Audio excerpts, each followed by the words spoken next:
100 টাকা একটা বিরিয়ানি প্লেট লাগাও আমাদের জন্য। কি বলছো?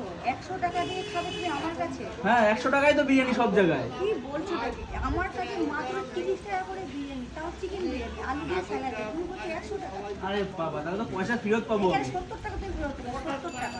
আমরা অন্য দোকানে গিয়ে আরো কিছু খেতে পারবো তুমি। একদম চলো আমাদের প্লেটটা দেখিয়ে দাও একটু।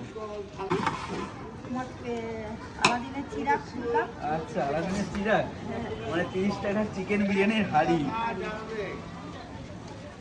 প্লেট হচ্ছে।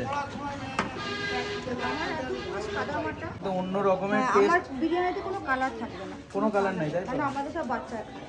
আচ্ছা সেই বুঝে সেইভাবে সেই মাথা রেখে সেগুলো করা। আচ্ছা, মানে 20 টাকার বিরিয়ানিটা সেই শ্যামনগর থেকে শুরু হয়েছিল, আজকে জগদ্দলে এলো 30 টাকায় হলো তাই তো? আবার সামনে করে স্টেশনেও যাবে। শ্যামনগর স্টেশনে করার চিন্তা ভাবনা আছে। কথাবার্তা চলছে, দেখা যাক আমাদের আচ্ছা, তুমি তো এখানে তো দোকান ভাড়া নিয়েছো, এখানে তো দামটা একটু বাড়াতে পারছো। বাড়লাম তো, বাড়িতে ছিল বলছি যেখানে 5 টাকা বাড়িয়েছি। মানে যেখানেই যাই মানে এমন একটা দাম রাখবো যাতে বাচ্চারা খেতে পারে। আগেও আছে এরকম ইয়েতে বাহ, আর এক পিস আলু, আলু। এই রইলো 30 টাকা প্লেট তাই তো? হ্যাঁ, আমাদের স্যালাড আছে। ওকে, স্যালাড আছে আবার। এই যে, এই রয়েছে 30 টাকার বিরিয়ানি প্লেট। হ্যাঁ। আরে বাবা, এই দেখো 30 টাকার বিরিয়ানি। আর একটু হাঁড়িটা দেখি।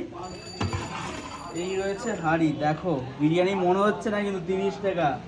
দুদিন হলো বিক্রি করছি। আচ্ছা। তা প্রথম দিন কালকে যখন নিয়ে এসেছিলাম তোমার 6 কিলো চাল, আমার আধা ঘন্টার মধ্যে শেষ হয়ে গেছে। 6 কিলো চাল আধা ঘন্টার মধ্যে শেষ? শেষ হয়ে গেছে। যে ভালোবাসাটা পেয়েছি কালকে, সেই জন্য আজকে তোমার দুবারই নিয়েছি।